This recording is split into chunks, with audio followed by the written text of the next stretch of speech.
La mañana de mi boda, leí una carta que mi novia le había escrito a otro hombre mientras yo ajustaba la corbata frente al espejo.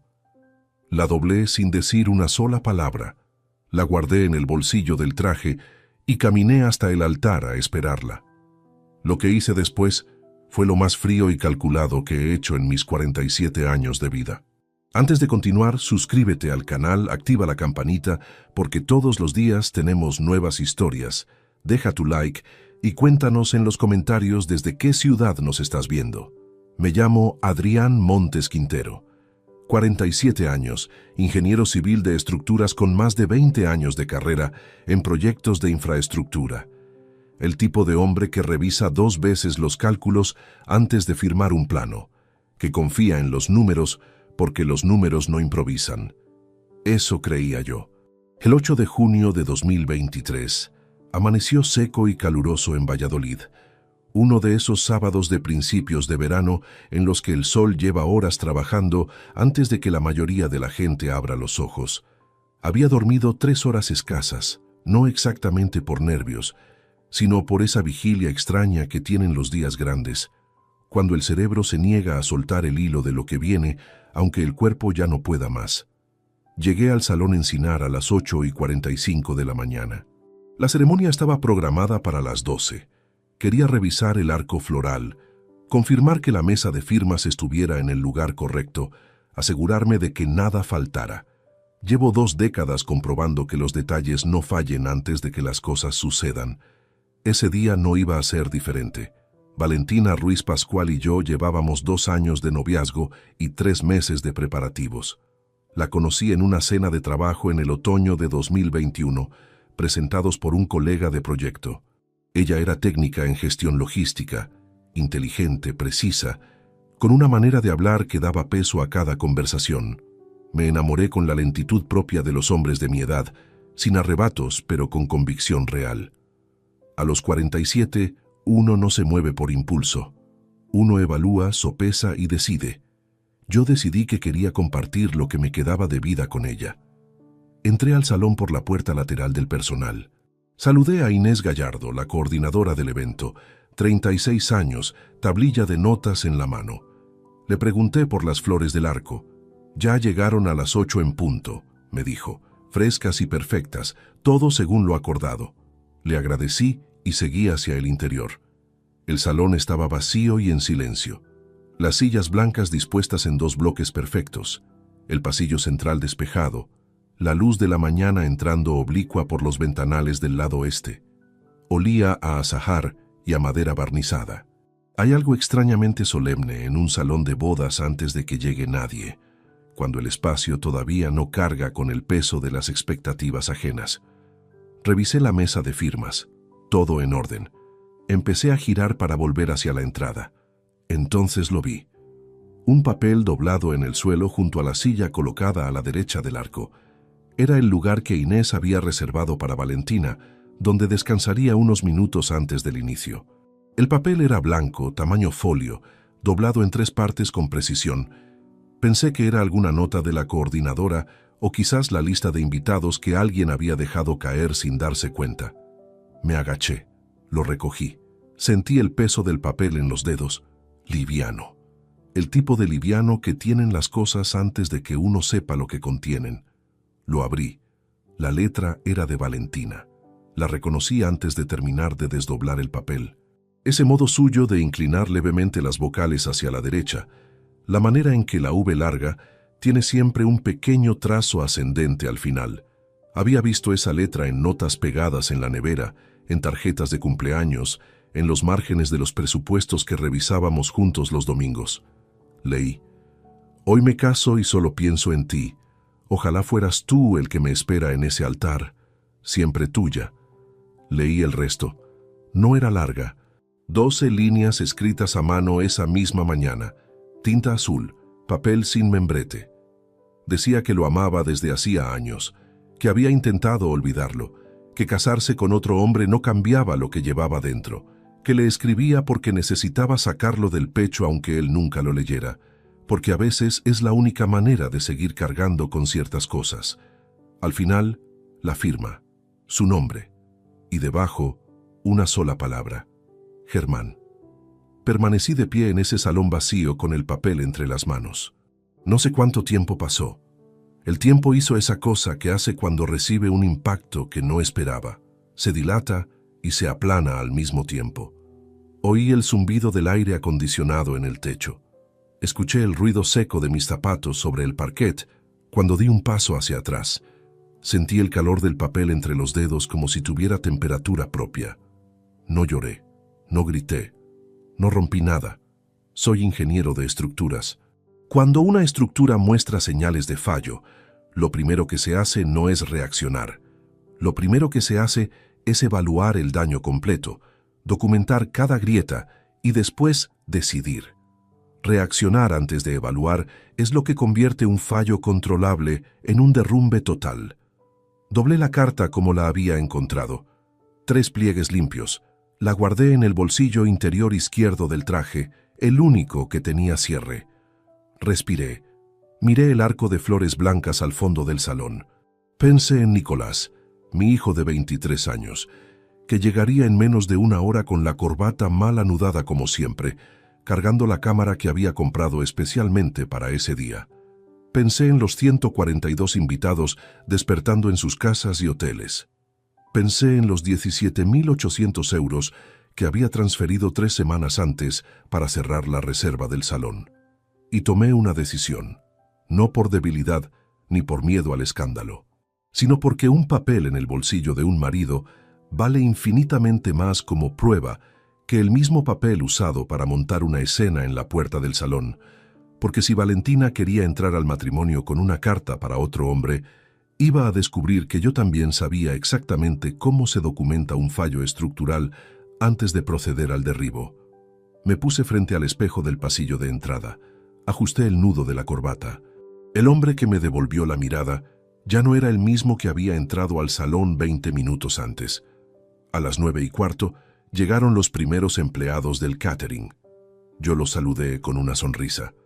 A las 11:50, Borja Salas Herrero, 49 años, amigo desde los tiempos de universidad, se colocó a mi derecha frente al altar y me puso una mano en el hombro. «Estás extraño», dijo en voz baja. No como pregunta, como constatación. «Llevo 3 horas de pie», respondí. Me observó unos segundos más de lo necesario. Luego apartó la vista. «Borja y yo nos conocemos desde hace 26 años. Sabe distinguir cuándo una respuesta cierra una conversación y cuándo simplemente la aplaza. Esa vez decidió no insistir. El salón estaba lleno. 142 personas distribuidas entre las sillas blancas que yo mismo había recorrido en silencio horas antes.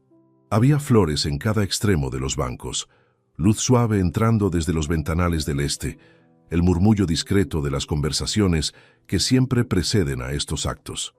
Nicolás ocupaba la primera fila con la chaqueta oscura que le había comprado 3 semanas atrás, porque la suya tenía una mancha irreparable. Me encontró desde su asiento y levantó el pulgar con esa sonrisa suya que todavía guarda algo de crío. Asentí. No fui capaz de devolverle el gesto entero, solo lo justo para que no notara nada. A las 12:04 comenzó la música.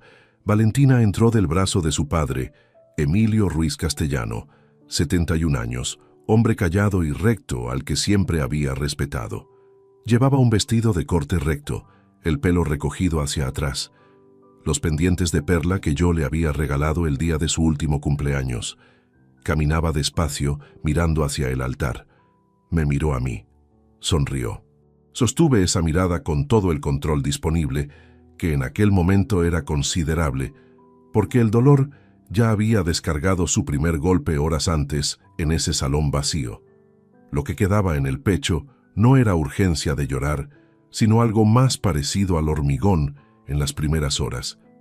Todavía maleable por fuera, endureciéndose por dentro a una velocidad que nadie puede detener. El oficiante fue Ramón Pedraza Vidal, amigo de la familia de ella desde hace décadas. Habló de compromiso, de los años que construyen una vida compartida, de la confianza como cimiento de todo lo demás. Escuché cada palabra con una mitad del cerebro.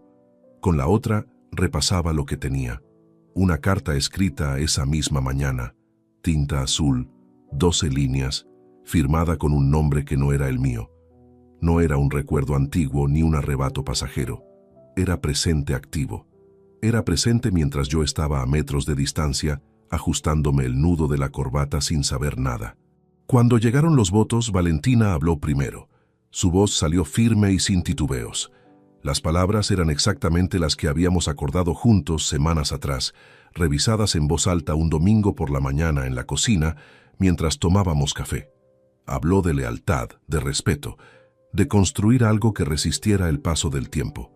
Cada sílaba colocada en su sitio, con una naturalidad que habría conmovido a cualquiera en ese salón. Yo la escuché con una atención que nunca antes había puesto en ninguna conversación con ella. El tipo de escucha que se aprende cuando hay que determinar si los cimientos de algo aguantan o si la superficie está cubriendo un fallo que ya no tiene reparación posible.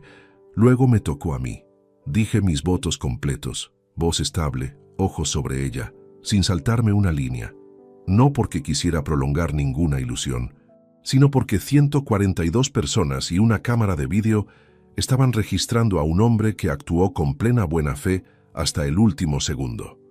Eso, desde la perspectiva de lo que vendría después, tenía un peso legal que no podía sacrificar por un gesto de dignidad mal calculado. Un ingeniero no retira la estructura de soporte antes de tener listos los refuerzos definitivos. Firmamos los documentos sobre la mesa de firmas. El bolígrafo era plateado y pesado, de esos que los salones reservan para que la fotografía quede bien encuadrada. Mi firma quedó en el papel junto a la suya. 47 días después, iniciaría el proceso para que esa firma dejara de producir efectos. Pero en ese momento solo lo sabía yo. El banquete se extendió hasta las 7 de la tarde. Comí sin registrar el sabor. Brindé cuando correspondía. Respondí preguntas sobre el viaje de luna de miel, Tenerife, 8 días reservados desde hacía 3 meses. Borja se acercó en 2 ocasiones distintas. La primera para decirme que estaba contento por mí. La segunda, con la tarde ya vencida, para preguntarme en voz muy baja si estaba bien de verdad. Mejor que nunca, dije. Me creyó o eligió creerme. No volvió a mostrar el gesto de duda. A las 7:40, Valentina y yo subimos al coche que nos llevaría al hotel. Ella apoyó la cabeza en mi hombro durante el trayecto y cerró los ojos. Había pasado horas moviéndose por el salón con esa soltura suya que yo siempre había admirado. Ahora respiraba despacio y yo notaba el peso de su cabeza sobre la tela del traje, exactamente encima del bolsillo donde había estado la carta antes de guardarla en el sobre marrón que cerré con celo esa misma mañana. Miré por la ventanilla los edificios de Valladolid desfilando bajo la luz anaranjada del atardecer y recordé algo que me dijo mi padre cuando yo era estudiante aprendiendo a leer planos estructurales. Adrián, cuando algo falla, nunca actúes antes de tener el mapa completo del daño. Si intervienes sobre lo que ves, sin entender lo que no ves todavía, puedes arrastrar lo que todavía sirve junto con lo que ya no tiene solución. Lo que tenía en la maleta era evidencia de un fallo. Pero el mapa seguía incompleto. No sabía quién era Germán con precisión. No sabía cuánto tiempo llevaba esto. No sabía cuántas capas había debajo de esas 12 líneas. Mientras ese mapa no estuviera completo, no iba a mover nada. En Tenerife hice lo que se esperaba. Cené, caminé, respondí conversaciones. Por las noches, cuando Valentina dormía, me sentaba frente al balcón con el Atlántico oscuro al fondo y empezaba a repasar los últimos 2 años buscando los momentos que ahora exigían otra lectura. El nombre Germán lo había escuchado una única vez. Una noche de enero de 2022, en una cena con amigos suyos. Alguien lo mencionó de pasada, y Valentina desvió el tema con una fluidez que entonces me pareció completamente normal. Ahora esa fluidez tenía otro nombre. 8 días en Tenerife. 8 noches con el mar de fondo y un sobre marrón en el bolsillo lateral de la maleta. Cuando el avión aterrizó de regreso y recogí el equipaje en la cinta, algo había cambiado en la manera en que me sostenía por dentro. No era paz ni resignación. Era la lucidez específica que aparece cuando uno acepta la magnitud real de un problema y deja de gastar energía en negarlo. Había confiado sin verificar. Ese error ya estaba cometido y no tenía devolución. Lo que sí podía controlar era lo que venía después. De regreso en Valladolid, retomamos la rutina con una normalidad que desde mi posición tenía algo de teatro cuidadosamente sostenido. Valentina volvió a su trabajo el lunes siguiente al regreso. Yo retomé mis proyectos 2 días después, la vida exterior de 2 personas recién casadas.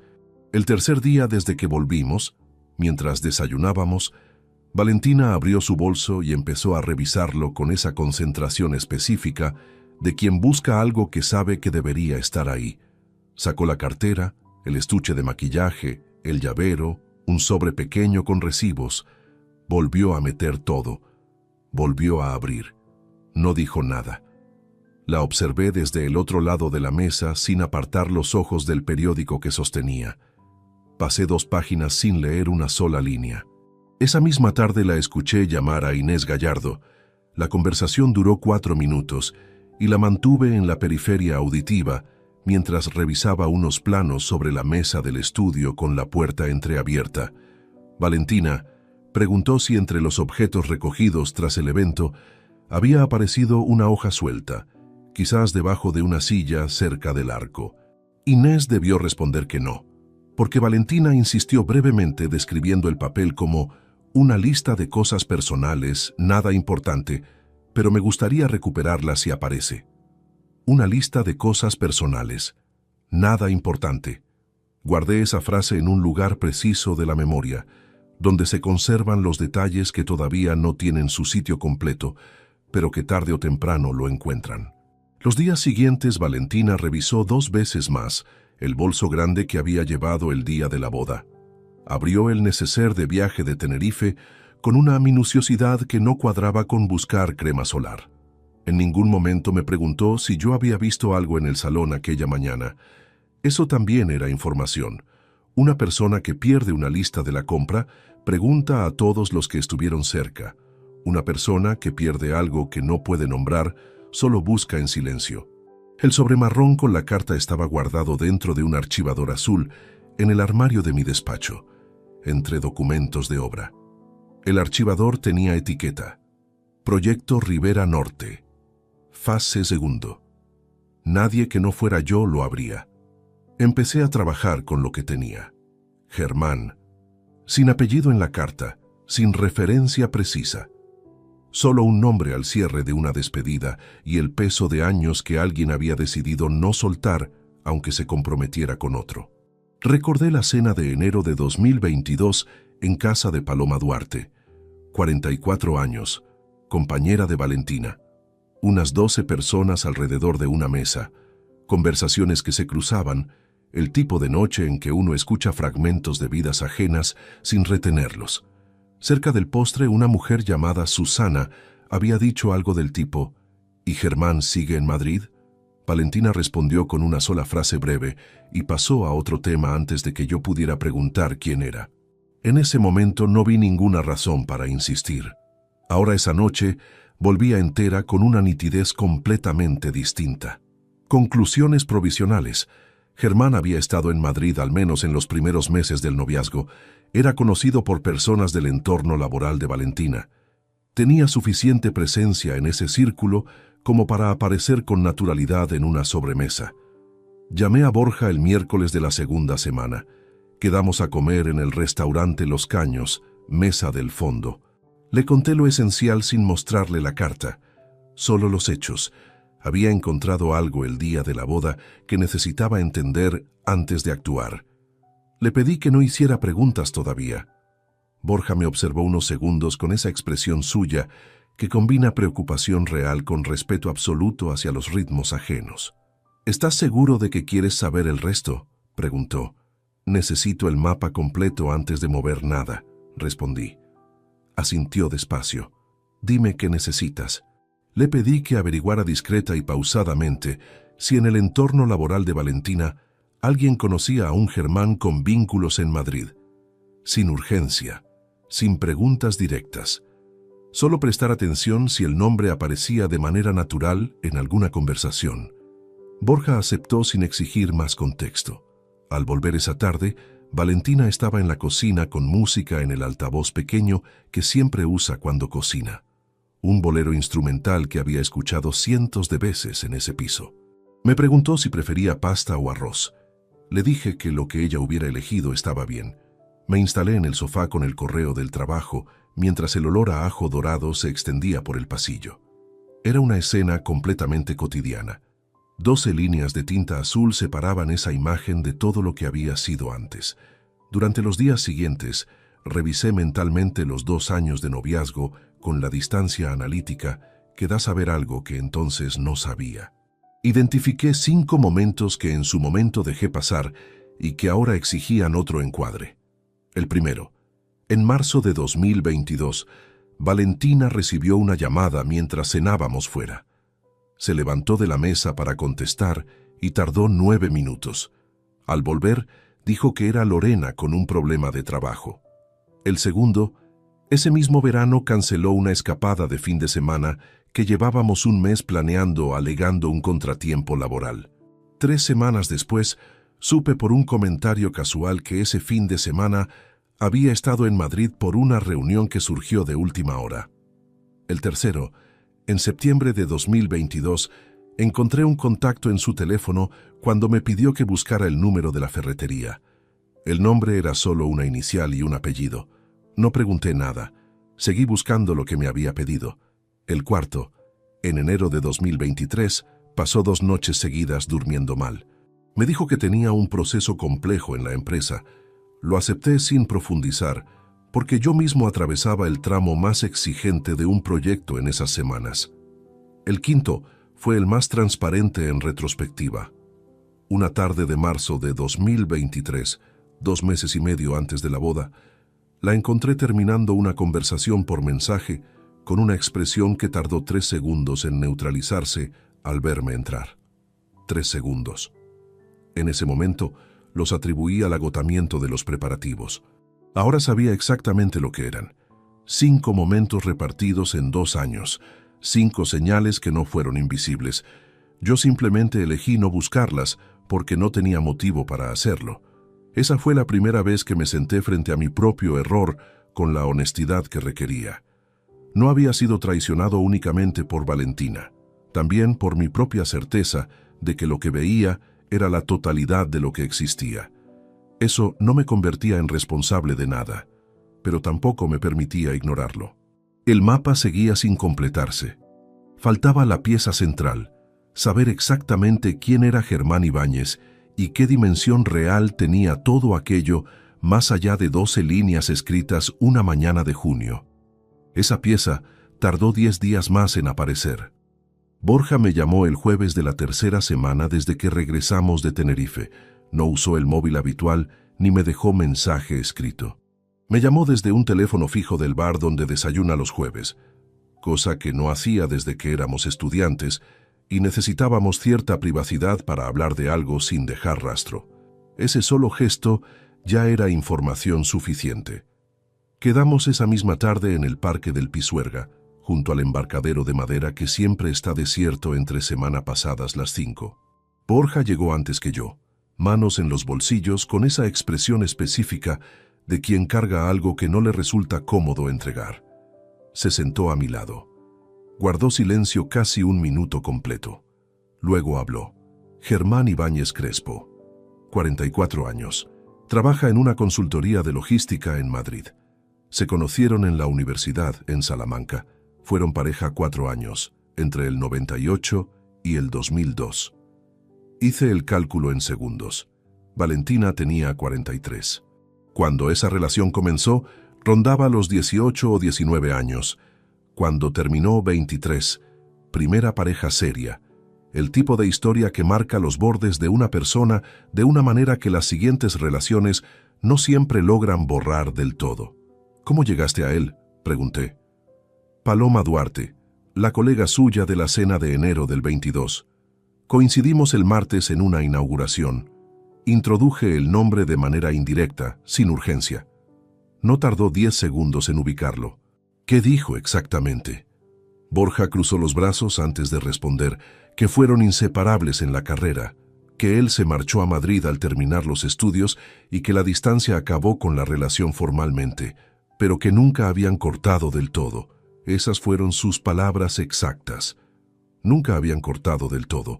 Las repetí en silencio porque necesitaban ocupar espacio real antes de que pudiera procesarlas correctamente. ¿Sabe, Paloma, que estamos casados? Sí. Le dije que eras amigo mío y que te estaba ayudando con un asunto. No añadió nada más. Yo tampoco pregunté. Le agradecí. Me puso una mano en el hombro brevemente. Nos separamos sin más palabras. Hay amistades que entienden cuando el silencio es la forma más honesta de estar presente. Caminé solo durante 40 minutos por la orilla antes de volver al coche. 4 años de relación universitaria, 22 años transcurridos desde entonces, y sin embargo, un hilo que ninguno de los dos había soltado por completo. No era nostalgia que despierta de golpe.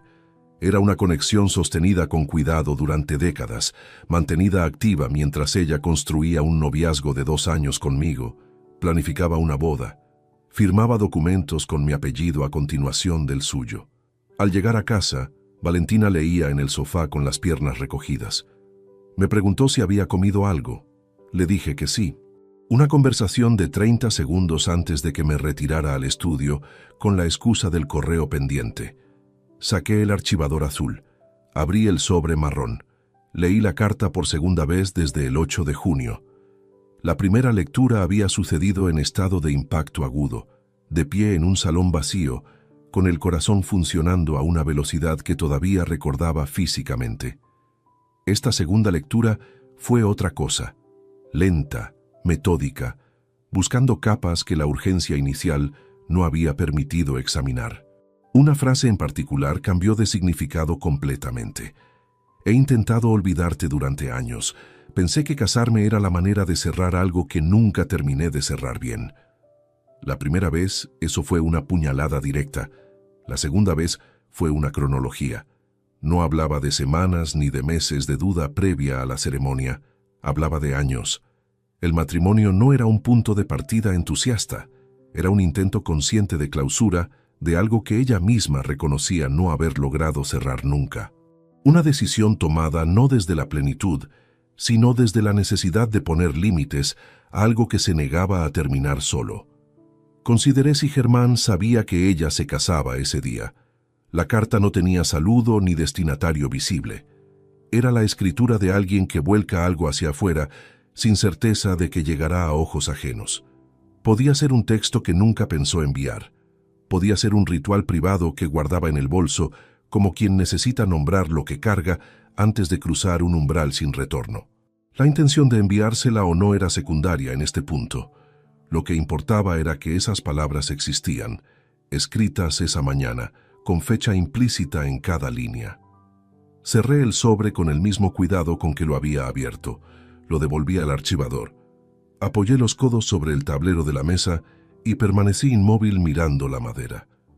Llevaba 3 semanas sosteniendo esto solo, no por orgullo sino por cálculo puro. Quien actúa con información parcial permite que el otro defina el terreno de respuesta. Yo no iba a concederle esa ventaja a nadie.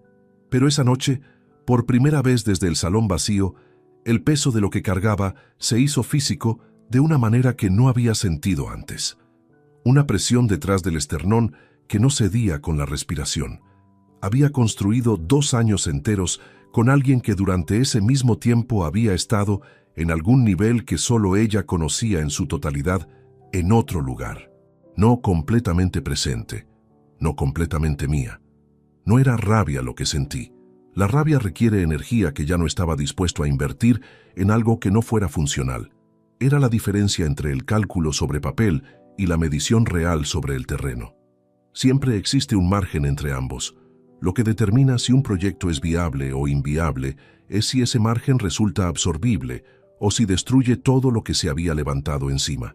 Este margen no era absorbible. Quedaba todavía una parte del mapa sin completar. Los estados de cuenta de los meses previos a la boda contenían movimientos que había registrado mentalmente sin examinar con detenimiento. porque entonces no tenía motivo para hacerlo. Ahora sí lo tenía. Esa sería la siguiente capa, y cuando estuviera abierta, el cuadro completo estaría listo para lo que tenía que venir. Los extractos de la cuenta conjunta llegaban en formato digital al correo que compartíamos desde 4 meses antes de la boda. Una cuenta abierta en febrero de 2023 específicamente para centralizar los gastos del evento. Salón, catering, fotografía, floristerías, viaje. La idea había sido de Valentina y me había parecido razonable. Orden administrativo, nada más. O eso creí. Entré al portal del banco un martes por la noche, pasadas las 11, con Valentina ya dormida y la casa en silencio, excepto por el zumbido constante del servidor del estudio. Descargué todos los movimientos desde la apertura de la cuenta hasta la fecha. 137 operaciones en 4 meses y medio. Las exporté a una hoja de cálculo y empecé a clasificarlas por concepto, importe y destinatario. Los primeros 40 minutos no arrojaron nada inesperado. Salón Encinar, 17.800 euros en 2 pagos. Catering, Hermanos Vallejo, 8.400 euros. Estudio fotográfico Naranjo y Cia, 2.300 euros. Floristerías, Belén, 960 euros. Todos los cargos que yo mismo había aprobado, algunos firmados conjuntamente. Otros con la tarjeta asociada que Valentina manejaba para los trámites cotidianos. Luego llegué al bloque de transferencias salientes. Había 17 en total, realizadas en intervalos irregulares entre el 3 de marzo y el 28 de mayo de 2023. La primera era de 600 euros, la última de 2.100. Las intermedias oscilaban entre 400 y 1.800. Todas dirigidas al mismo número de cuenta con domiciliación en una entidad bancaria de Madrid. No había concepto escrito en ninguna de ellas. El campo de descripción aparecía en blanco en todas. 17 transferencias.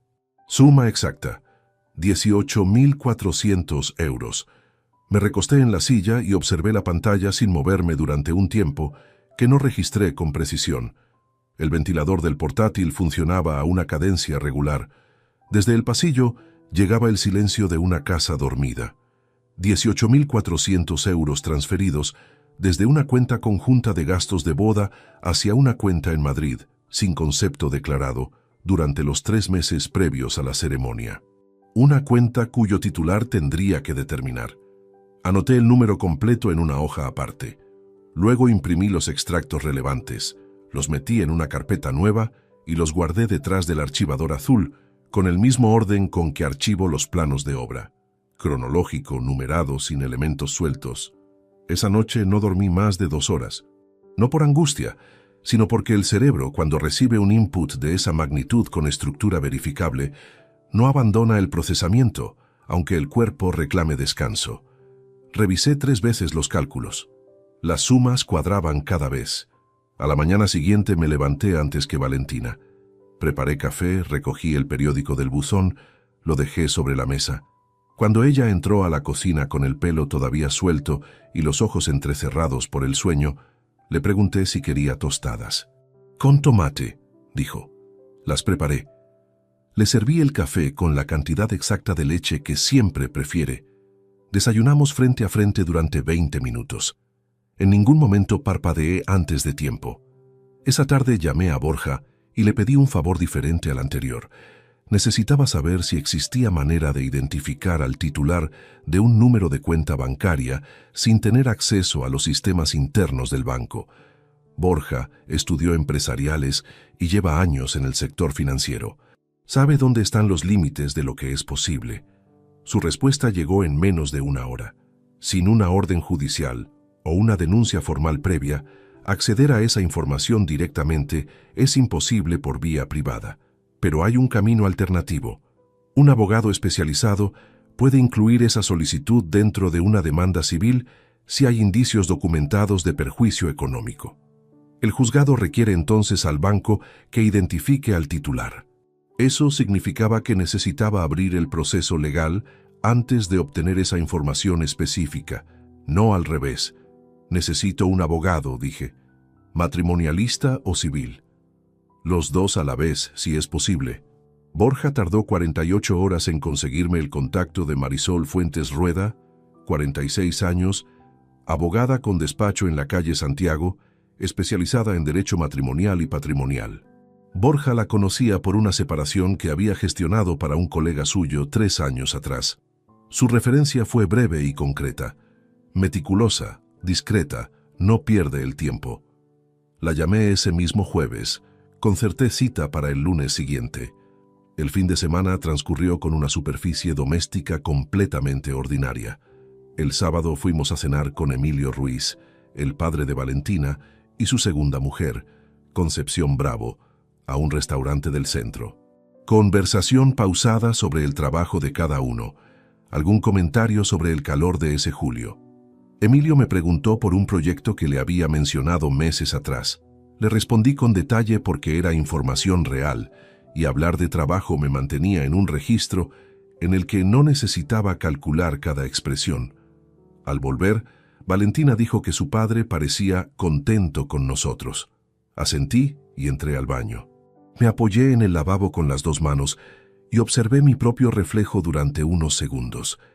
Tenía el aspecto de un hombre cansado, no de uno que está desmoronándose. La diferencia entre ambas cosas a veces es solo de postura y de dónde se ponen los ojos.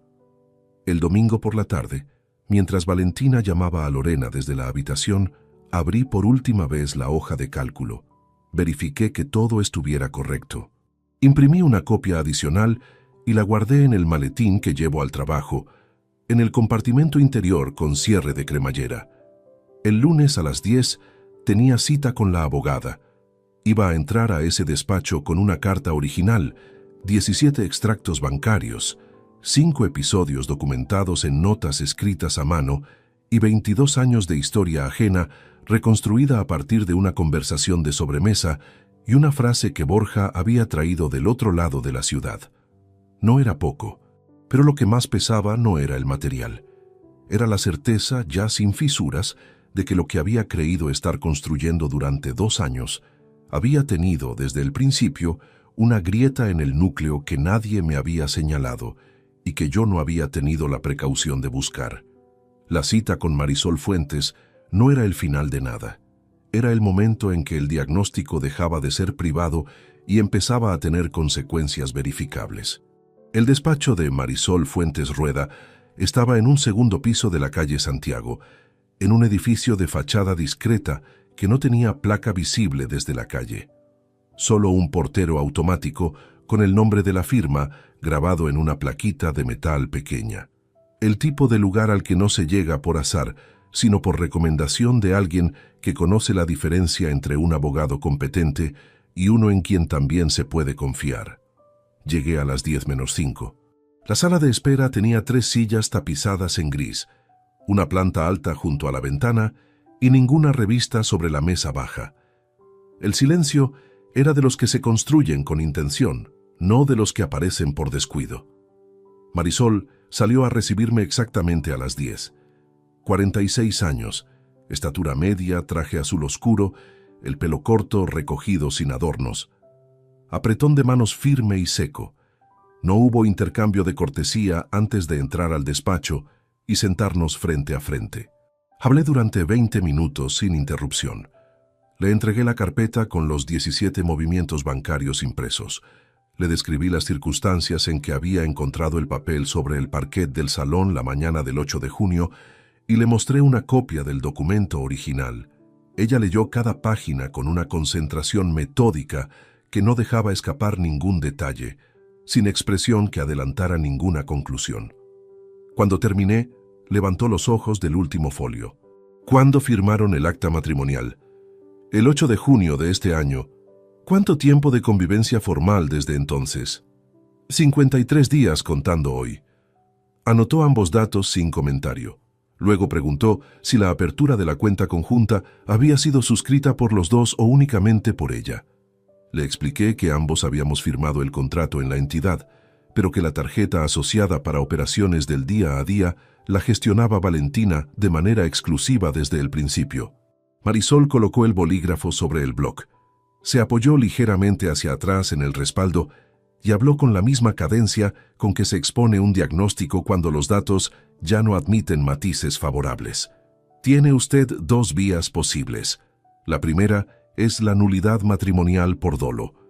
Solicitar que el matrimonio sea declarado nulo desde el origen por haber existido engaño en el consentimiento.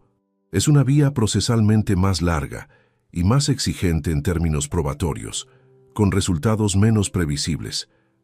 La segunda es el divorcio con demanda civil por apropiación indebida de fondos comunes. Más directa, mejor sostenida con la documentación que ha traído hoy, y con consecuencias económicas para la otra parte claramente reguladas. ¿Cuál recomienda? El divorcio con la demanda adjunta. Los 18.400 euros transferidos sin concepto declarado desde una cuenta de titularidad compartida hacia una cuenta cuyo receptor usted desconocía son suficientes para sustentar el caso, siempre que el proceso judicial nos permita identificar al titular. La carta aporta contexto motivacional, pero el núcleo jurídico del expediente son los movimientos bancarios. Esos no se interpretan, se suman y se atribuyen. Tomó el bolígrafo de nuevo y empezó a escribir con trazo uniforme. Necesito que firme hoy una autorización de representación. Desde mañana inicio la solicitud al juzgado de primera instancia para la identificación del titular de la cuenta de destino. En paralelo, le recomiendo desvincular su nómina de ese número de cuenta cuanto antes, sin urgencia visible, sin modificar ningún otro aspecto de la rutina financiera compartida. ¿Plazo estimado para tener el expediente listo? Entre 3 y 5 semanas para el dossier completo, con el titular identificado y la demanda redactada. Los tiempos del juzgado a partir de ahí suelen rondar los 2 meses para la primera citación. Firmé la autorización antes de levantarme. Marisol me entregó una copia sellada y me acompañó hasta la puerta sin añadir nada innecesario. Antes de cerrar, una indicación final dicha en voz baja pero con peso preciso. Mientras el proceso esté en curso, no altere su conducta doméstica de ninguna manera perceptible. Cualquier cambio brusco puede ser utilizado para argumentar que usted actuó de mala fe. Normalidad absoluta hacia el exterior. Es exactamente lo que llevo haciendo desde el 8 de junio, respondí. Me observó un instante sin mover la expresión. Entonces siga igual. Está funcionando. Salí a la calle Santiago a las 11:10. El sol de julio golpeaba ya con toda su carga sobre los adoquines. Me aflojé ligeramente el nudo de la corbata y caminé hasta el aparcamiento sin prisa, con el maletín bajo el brazo y el recibo sellado en el bolsillo interior de la chaqueta. Durante las 3 semanas siguientes construí el expediente con la misma metodología con que afronto cualquier proyecto de ingeniería, verificando cada elemento por separado antes de incorporarlo al conjunto, asegurando que ninguna pieza debilitara lo que el resto sostenía. Llevé al despacho de Marisol los extractos originales, una declaración escrita y fechada que recogía los 5 episodios del noviazgo que ahora exigían otra lectura, y la copia autentificada del documento hallado en el salón. Marisol presentó la solicitud de identificación del titular ante el juzgado de primera instancia, bajo el argumento de presunta apropiación indebida de fondos comunes. El auto judicial llegó en 16 días. La entidad bancaria respondió dentro del plazo reglamentario con la información requerida. El titular de la cuenta era Germán Ibáñez Crespo. No fue una sorpresa. Lo que sí resultó diferente fue ver ese nombre impreso en un documento con membrete judicial y número de expediente asignado. Hay una distinción concreta entre saber algo con certeza propia y tenerlo certificado por un organismo que no admite interpretaciones alternativas. El primero te sostiene. El segundo te da terreno firme sobre el que apoyar cada paso siguiente. Marisol me llamó esa misma tarde. El titular es quien usted sospechaba. Esta semana redacto la demanda de divorcio con la solicitud de restitución de fondos adjunta. La presentamos el lunes. Adelante, dije. Colgué. Estaba en el aparcamiento subterráneo de la oficina, dentro del coche, con el motor apagado y la luz artificial del techo proyectando sombras planas sobre el salpicadero. Afuera, la tarde de agosto cargaba sobre Valladolid con esa densidad pesada del verano cuando no llega viento desde el norte. El asfalto devolvía el calor acumulado desde la mañana, como si la ciudad entera estuviera soltando algo que había guardado demasiado tiempo. El expediente estaba completo, cada transferencia con fecha, importe y destinatario verificado de forma oficial. La autoría del papel establecida por comparación caligráfica. Los antecedentes relacionales documentados a través de testimonios indirectos recogidos por escrito. Un matrimonio de 53 días construido sobre una historia que nunca había terminado del todo. Solo quedaba elegir el momento preciso del confronto. Y ese momento no lo iba a determinar ningún análisis estructural ni ningún cálculo de probabilidades. Lo iba a señalar el instante exacto en que sostener la apariencia de normalidad dejara de ser una ventaja procesal y se convirtiera en un coste que yo mismo me estaba imponiendo sin que sirviera ya para ningún propósito útil. Ese instante se acercaba. Lo notaba cada mañana en la forma en que sostenía conversaciones sobre lo cotidiano, mientras una parte de mí permanecía completamente ajena a cuanto ocurría en esa cocina. No quedaba mucho para aquello. La demanda estaba redactada. Marisol la presentaría el lunes siguiente.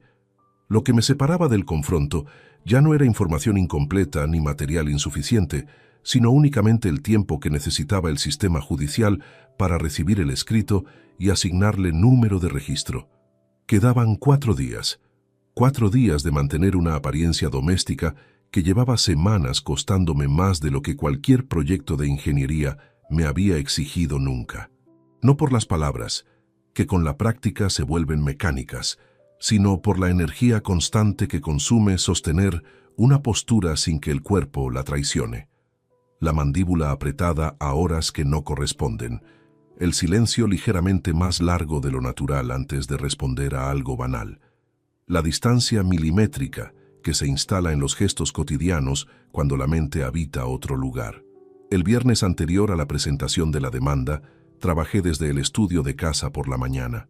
Tenía sobre la mesa el dossier completo que había entregado a Marisol, los extractos bancarios originales, las notas manuscritas con los 5 episodios del noviazgo, la copia de la carta, todo ordenado en una carpeta de cartón gris sin etiqueta visible, colocada en el lateral derecho del tablero, porque necesitaba revisar por última vez que no faltara nada antes de guardarla definitivamente. A las 12:15 escuché la puerta del dormitorio. Valentina había pedido esa mañana trabajar desde casa también. Lo hacía una vez a la semana desde el principio del verano, algo habitual en su empresa durante los meses de calor.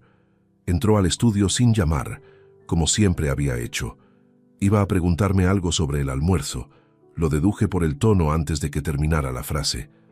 Pero sus ojos cayeron sobre la carpeta gris un segundo antes de que yo pudiera desplazar el brazo de manera natural hacia ella. ¿Qué es eso? Levanté la vista despacio. Nivel de calma total. Especificaciones de la fase de cimentación del proyecto en Aranda.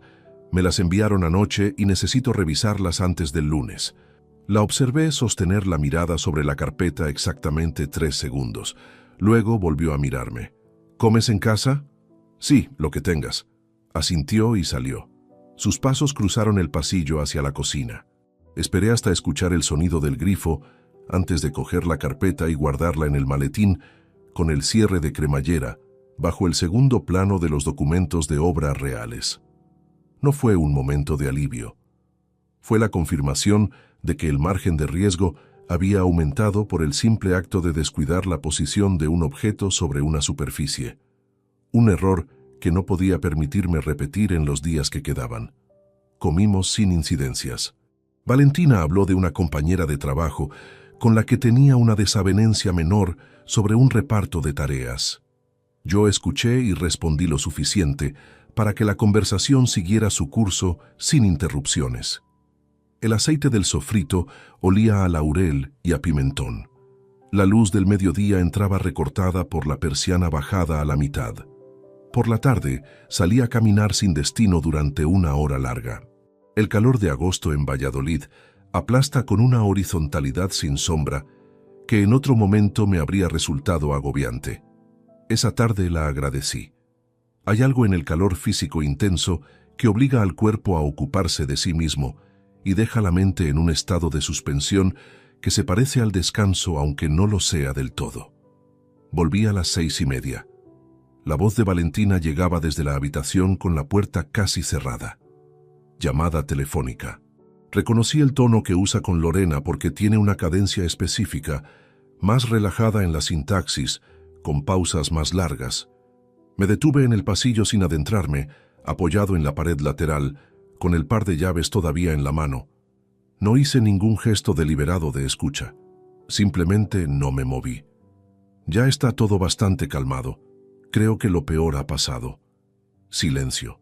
Lorena respondía algo. No ha dicho nada raro. Está como siempre, con el trabajo y sus cosas. Ya sabes cómo es. Otra pausa. El papel no apareció, ya lo he dado por perdido. Lo importante es que nadie lo vio.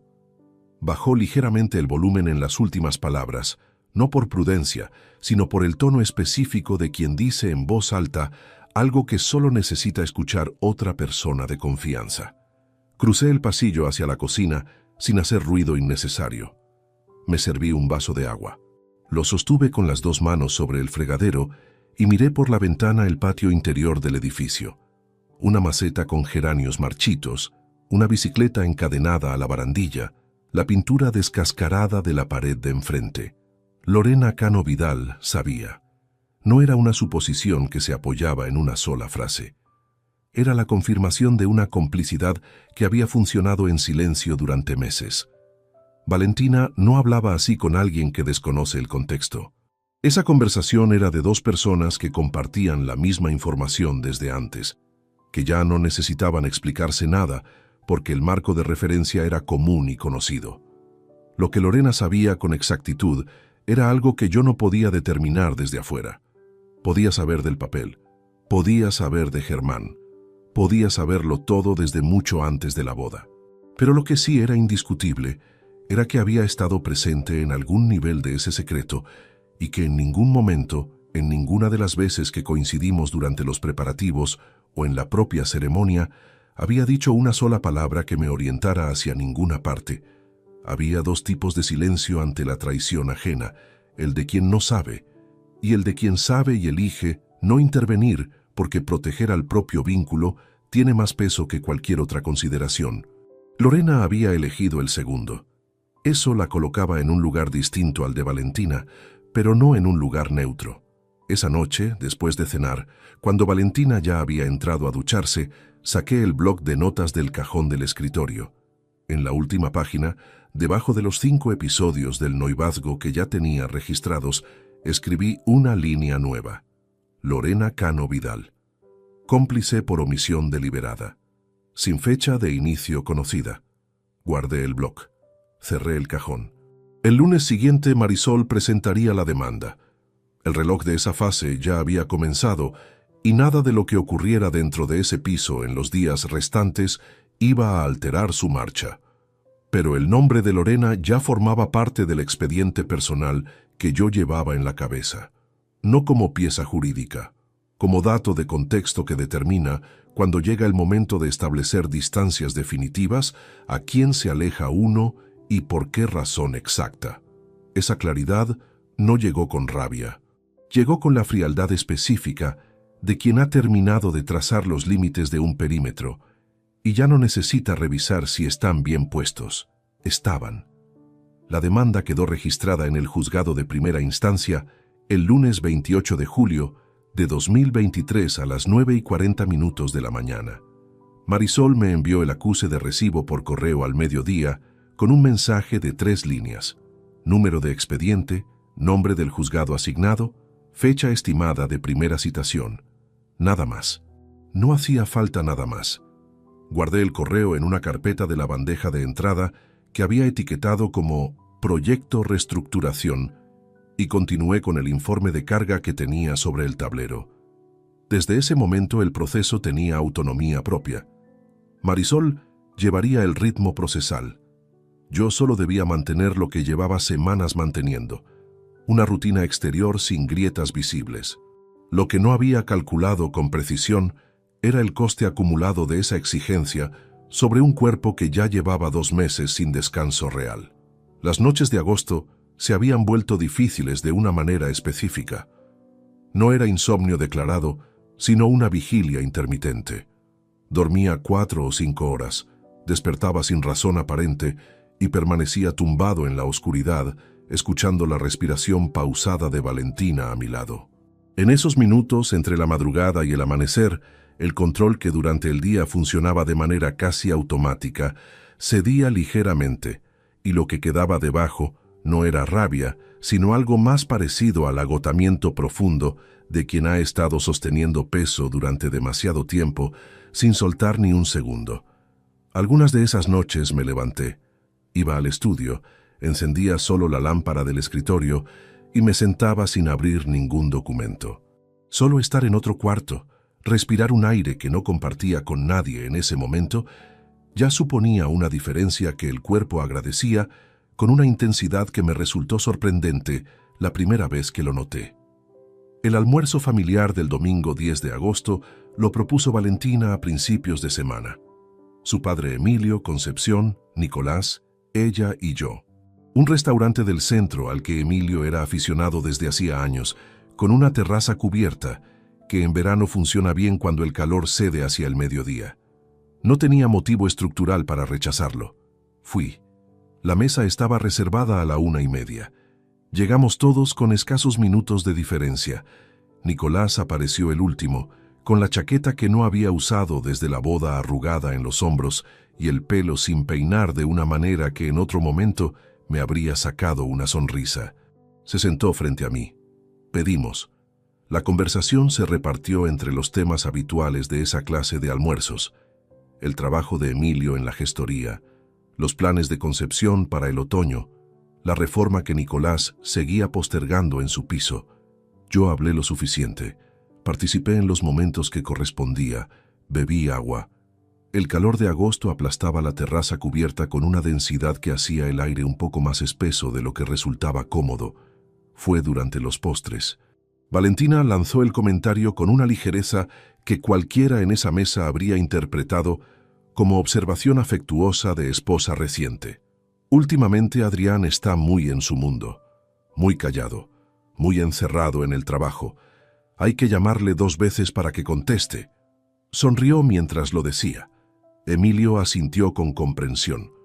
Concepción hizo un comentario vago sobre los hombres y las épocas de mucho proyecto. Entonces Nicolás dejó el tenedor sobre el plato y me miró directamente. Padre, con todo el respeto, eso no es nuevo.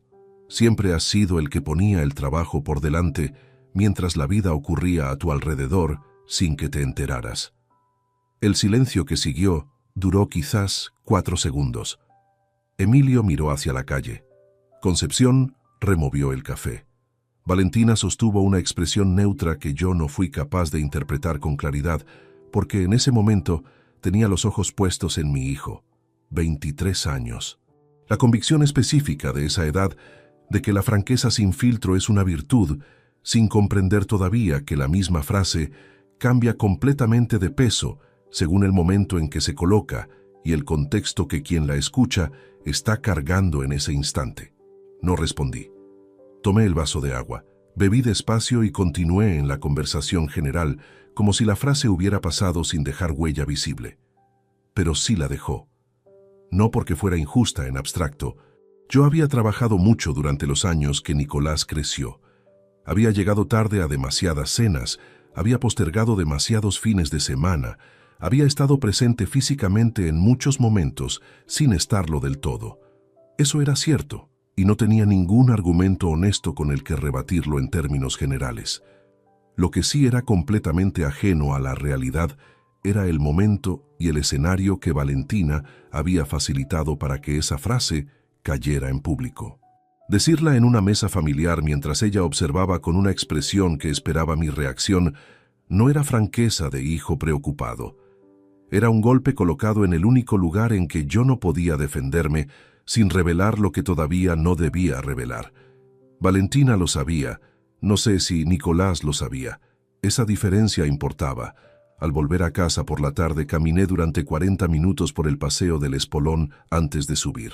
Las familias que paseaban con niños, los grupos de jóvenes en las terrazas, el ruido sordo de la ciudad de verano mezclado con el calor residual del asfalto.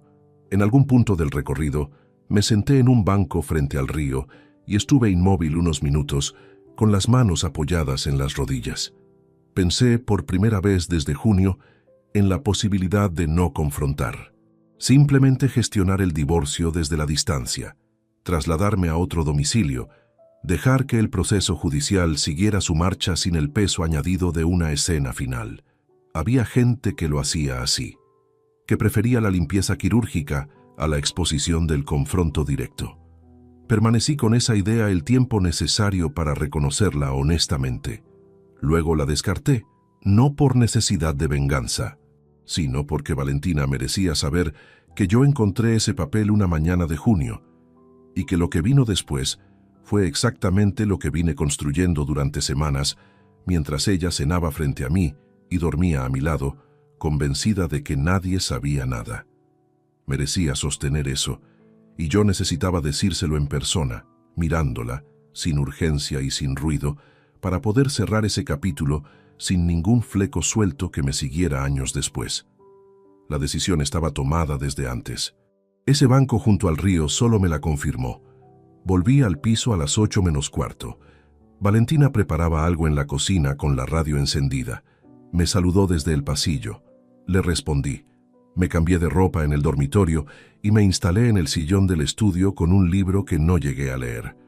Marisol había dicho entre 2 y 3 semanas para la primera citación desde la presentación de la demanda. Quedaba poco, y Nicolás, cuando llegara el momento de conocer la verdad completa, iba a tener que decidir cómo vivir con la certeza de haber disparado esa frase en el único almuerzo en que su padre cargaba todo aquello sin que nadie a esa mesa lo supiera todavía.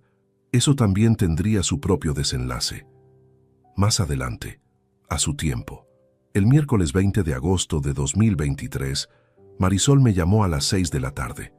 El juzgado ha enviado la notificación de admisión. Fecha de primera audiencia, 23 de septiembre. Valentina Ruiz Pascual será notificada formalmente en los próximos días por el Servicio de Actos de Comunicación del juzgado. ¿Cuánto tiempo tiene desde que recibe la notificación para acceder a la demanda completa? Días hábiles. En cuanto le sea entregada, el expediente queda disponible para su representación legal. Lo que eso significaba era concreto. En cualquier momento de la semana siguiente, un notificador judicial se presentaría en el domicilio o el lugar de trabajo de Valentina con un sobre que le explicaría, con membrete oficial y número de expediente, que su marido había interpuesto demanda de divorcio con solicitud de restitución de fondos por valor de 18.400 euros. Antes de que eso ocurriera, yo quería ser el primero en decírselo. No por crueldad, sino porque 73 días de silencio merecían un cierre que no dependiera de un sobre entregado por un desconocido en la puerta de una oficina.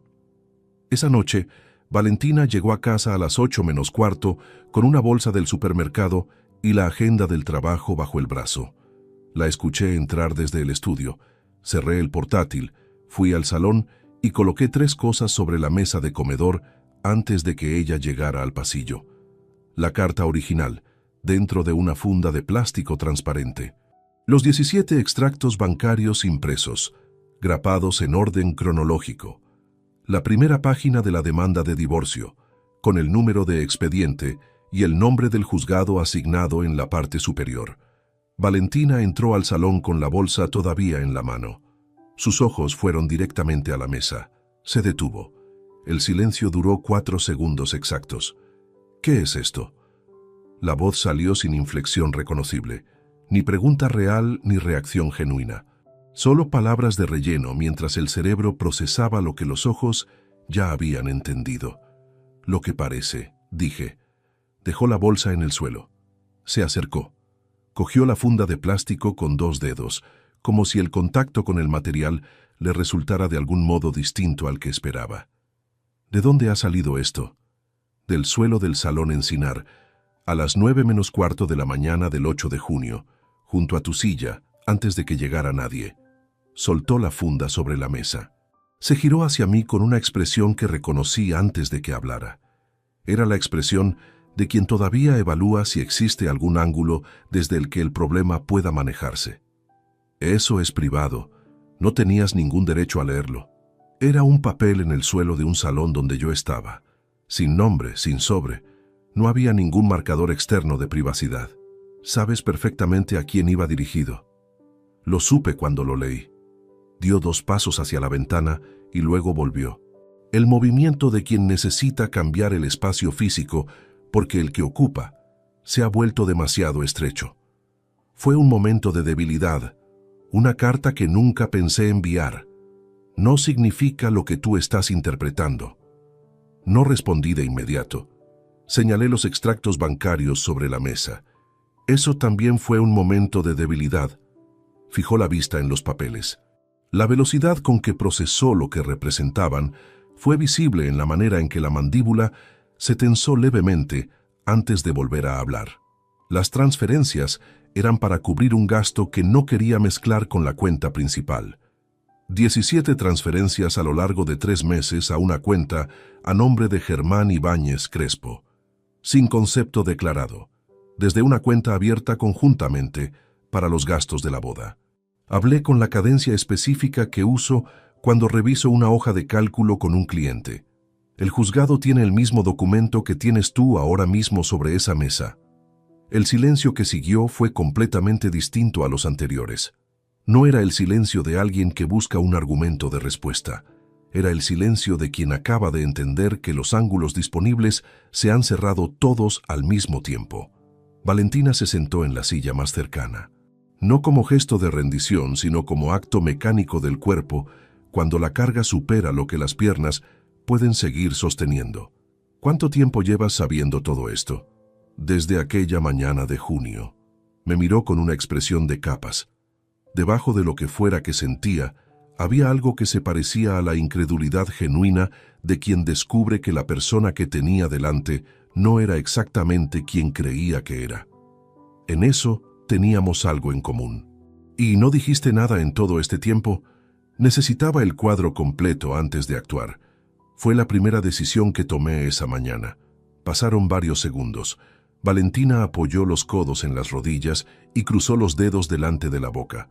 La luz de la tarde entraba de lado por la ventana del salón, proyectando una sombra larga y oblicua sobre el suelo de madera. ¿Hay algo que pueda decirte que cambie algo? La pregunta no era manipulación. Era una pregunta real, formulada desde un lugar de agotamiento genuino. Lo reconocí porque sonaba exactamente como me había sonado a mí mismo en el banco junto al Pisuerga cuando consideré la posibilidad de no llegar a este momento. No, dije. Sin pausa, sin dureza añadida, solo la respuesta correcta. Se levantó. Tomó la primera página de la demanda y la leyó entera. La dejó sobre los extractos con un gesto que ya no tenía ninguna carga performativa. Solo el gesto de alguien que termina de leer lo que ya no puede dejar de haber leído. ¿Cuándo quieres que me vaya? Esta semana. Asintió. No hubo llanto. No hubo acusaciones adicionales. No hubo ninguna de las escenas que este tipo de conversaciones suelen convocar cuando ocurren entre personas que no han agotado previamente todas sus reservas emocionales. Los dos las habíamos agotado, cada uno por su lado, mucho antes de llegar a esa tarde. Valentina recogió la bolsa del supermercado del suelo y entró a la cocina. Escuché cómo colocaba las cosas en la nevera con sus movimientos habituales, el mismo orden de siempre, como si el peso de los últimos 20 minutos pudiera absorberse simplemente ejecutando el siguiente gesto previsto. Yo permanecí en el salón con los documentos sobre la mesa. 73 días habían pasado desde el 8 de junio. 73 días de extractos revisados por las noches, de conversaciones medidas al milímetro, de madrugadas en el estudio con la lámpara encendida y la casa dormida alrededor. Recogí los papeles uno por uno. Los guardé en la carpeta gris. El cierre produjo un clic seco y preciso al cerrarse, y dejé la carpeta sobre el aparador junto a las llaves del coche. Afuera, Agosto seguía aplastando Valladolid con esa luz de final de tarde que tiene un tono dorado y polvoriento que no se parece a ninguna otra hora del día. No sentí alivio, no sentí satisfacción. Sentí el peso específico de algo que termina cuando ya ha durado demasiado y la extraña ligereza que deja detrás cuando por fin suelta. Valentina salió del piso el jueves 22 de agosto con 4 maletas, 2 cajas de cartón y el cuadro pequeño de cerámica que colgaba en el pasillo, regalo de su madre. Yo no estaba cuando se fue. Había acordado con Borja quedar ese mediodía en Los Caños para no coincidir en un espacio que durante los días previos había adoptado la atmósfera densa de los sitios donde 2 personas se mueven sin hablarse más de lo estrictamente necesario. Cuando volví por la tarde, el piso tenía el silencio distinto de los espacios que acaban de vaciarse de alguien, no vacío de objetos, sino de presencia. El cuadro del pasillo dejó una marca clara en la pared, un rectángulo ligeramente más oscuro donde el polvo no había llegado durante meses. Lo miré unos segundos y continué hacia el estudio. El proceso judicial siguió su curso con la regularidad administrativa que tienen estas cosas cuando están bien documentadas, y ninguna parte puede objetar lo que los papeles dicen de manera inequívoca. Marisol me mantuvo informado con mensajes breves al cierre de cada jornada relevante. La representación legal que Valentina contrató, un abogado de nombre Aurelio Pino Casares, intentó durante las primeras semanas argumentar que las transferencias correspondían a acuerdos verbales previos entre ambas partes sobre gastos comunes no declarados formalmente. El problema con ese argumento era que cada gasto legítimo de la boda tenía factura, contrato y recibo. Todos y cada uno. No había ninguna partida sin respaldo escrito. Aurelio Pino lo sabía. Marisol también. El juzgado lo verificó con la misma claridad en cuanto abrió la carpeta. La audiencia del 23 de septiembre duró 55 minutos. No estuve presente en la sala porque Marisol me lo había desaconsejado.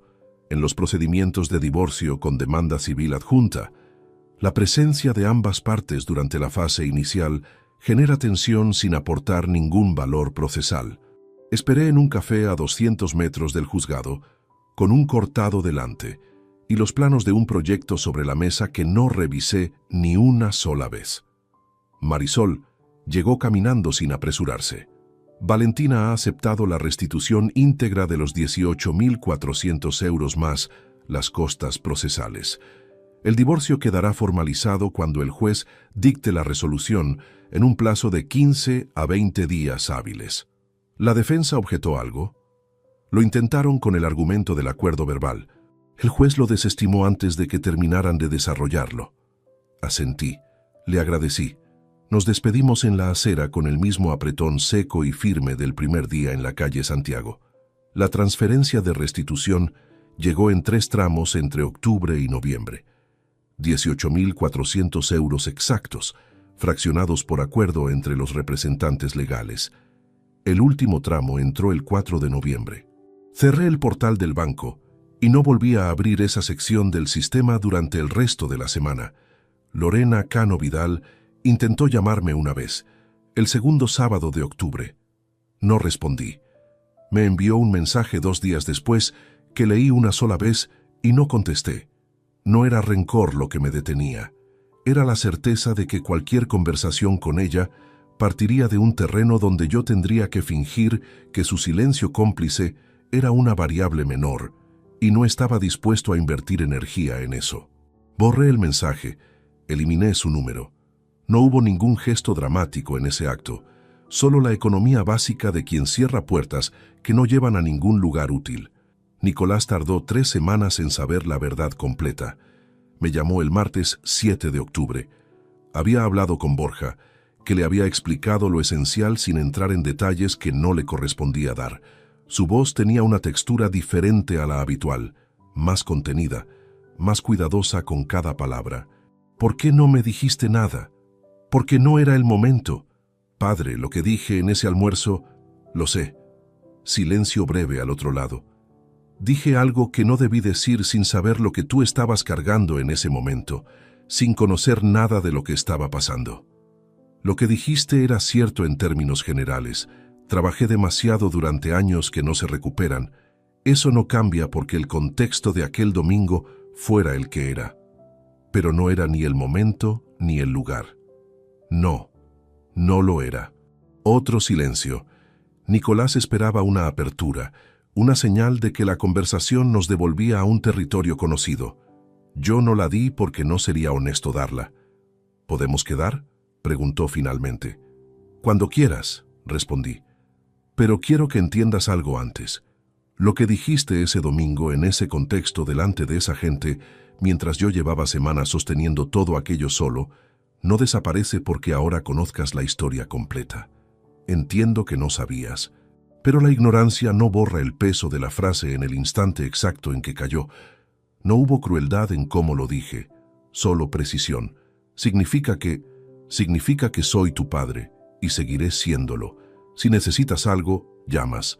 Si hay un problema, me lo dices. Pero la relación que teníamos antes de ese domingo no la vamos a recuperar como si nada hubiera ocurrido, porque eso sería mentirme a mí mismo y tampoco te lo mereces a ti. Nicolás tardó varios segundos.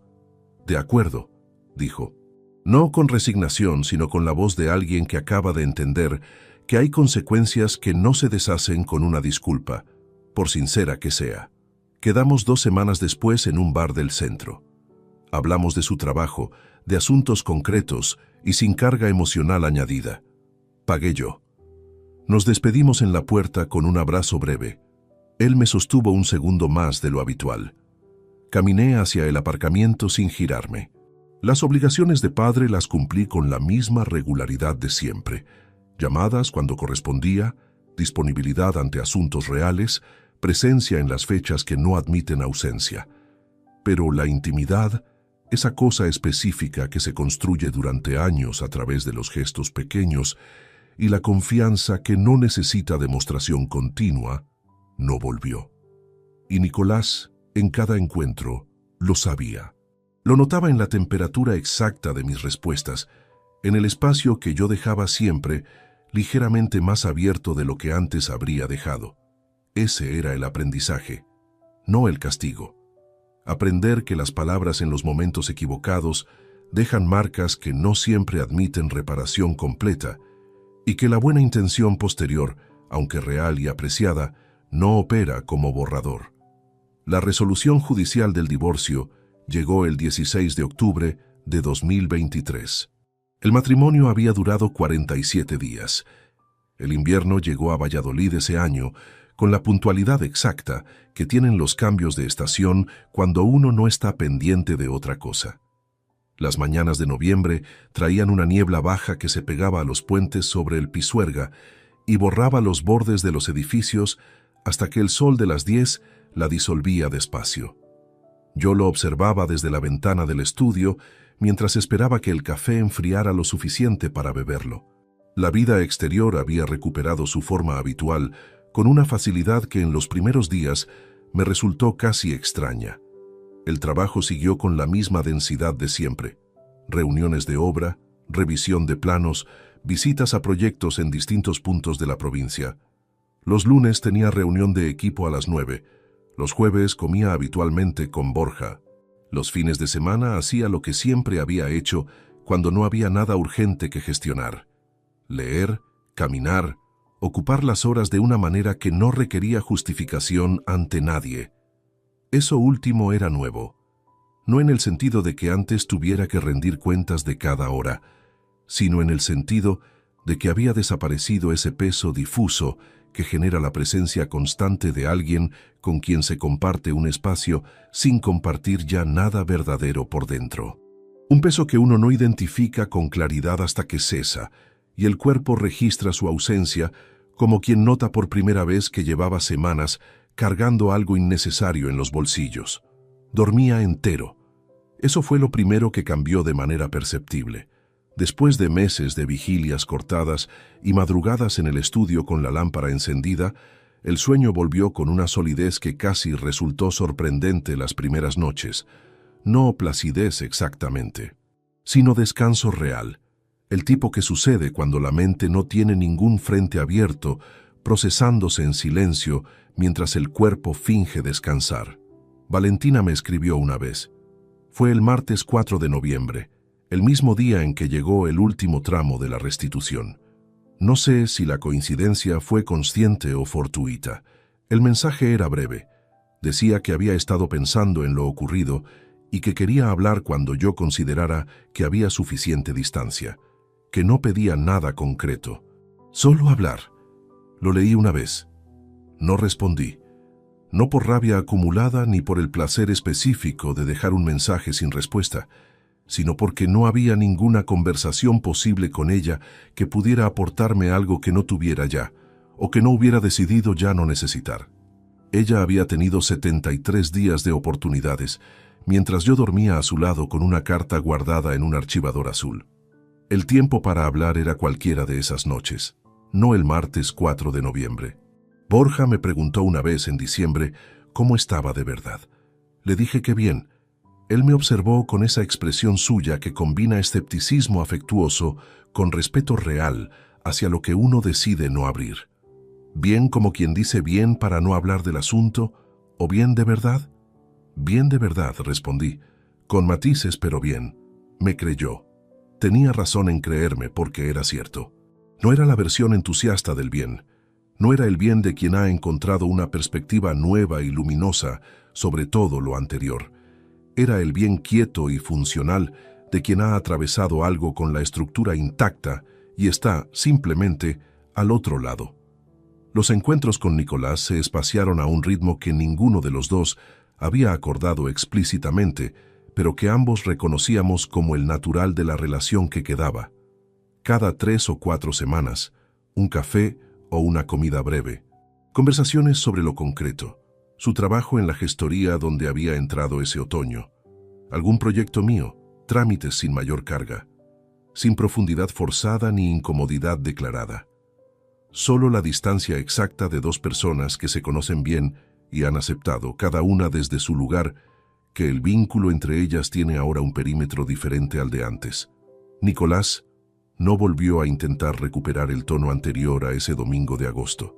Ese gesto, más que cualquier disculpa verbal, fue lo que más le reconocí en silencio. Entendía que había dicho algo en el momento equivocado y que eso tenía un peso que no se reducía solo con lamentarlo. Era suficiente entendimiento para seguir adelante dentro de los márgenes nuevos. Las obligaciones de padre las cumplí con la misma regularidad de siempre. Lo demás quedó donde quedó, sin dramatismo y sin negación. La carta seguía en el archivador azul. No la había movido desde que guardé los documentos en la carpeta gris la tarde del confronto. El sobre marrón en el interior, la carta dentro, la funda de plástico transparente encima. El archivador con la etiqueta Proyecto Rivera Norte, fase segundo en el lomo, entre los planos de obras reales y los documentos procesales que ya ningún organismo volvería a necesitar. Un compañero de trabajo al que le conté la historia en sus líneas generales me preguntó una vez si no pensaba destruirla. Le dije que no, no como reliquia ni como prueba de nada. Lo conservaba como calibrador. La carta existía y lo que describía existió. Guardarla era mantener el contacto exacto con la realidad de lo que había ocurrido, sin romantizarlo hacia la tragedia ni reducirlo a un simple accidente de recorrido. Fue lo que fue, con la precisión que tienen los hechos cuando no se les añade ni se les quita nada. En marzo de 2024, 9 meses después del 8 de junio, caminaba por el centro un sábado por la tarde cuando pasé frente al Salón Encinar por primera vez desde aquella mañana. La fachada era exactamente igual. El cartel en la entrada anunciaba una boda para esa misma tarde. Otro nombre, otra fecha, otro par de personas a punto de cruzar un umbral que para ellos todavía no cargaba con ningún peso. Me detuve unos segundos en la acera. No entré. Solo observé la puerta lateral del personal, la misma por la que había accedido yo 9 meses atrás, con los planos de decoración en mente y la corbata ajustada, sin saber todavía lo que el siguiente cuarto de hora iba a colocar entre mis manos. Pensé en el hombre que entró por esa puerta aquella mañana, en la confianza específica que tenía, construida sobre 2 años de noviazgo y el convencimiento razonable de que lo que uno ve cuando mira de frente es la totalidad de lo que existe. Ese hombre no era ingenuo por naturaleza. Era un hombre que no había tenido razones para examinar con más profundidad porque nadie le había dado ninguna señal que lo requiriera. La diferencia entre ese hombre y el que estaba ahora en la acera no era desconfianza, era algo más preciso, la capacidad de reconocer que lo que no se examina no siempre revela sus grietas antes de que el fallo ya haya ocurrido, y que vivir con esa realidad no es cinismo, es honestidad sin adornos. Seguí caminando. El sol de marzo en Valladolid todavía guarda frío seco debajo, la clase de frío que recuerda que el invierno no ha soltado del todo aunque la luz ya haya cambiado de ángulo. Metí las manos en los bolsillos del abrigo. Los adoquines de la calle Mayor sonaron bajo los zapatos con ese ruido sólido y regular que tienen cuando uno camina sin prisa ni destino urgente. 47 días de matrimonio, 73 de silencio calculado, 18.400 euros devueltos al último céntimo, un archivador azul con etiqueta de obra en el estudio de un piso en Valladolid, y un hombre de 47 años que seguía caminando. Eso era suficiente. Si te gustó esta historia, dale like al video, suscríbete al canal y comparte tus impresiones en los comentarios. Para escuchar la próxima historia, haz clic en la caja de la izquierda. Gracias por vernos.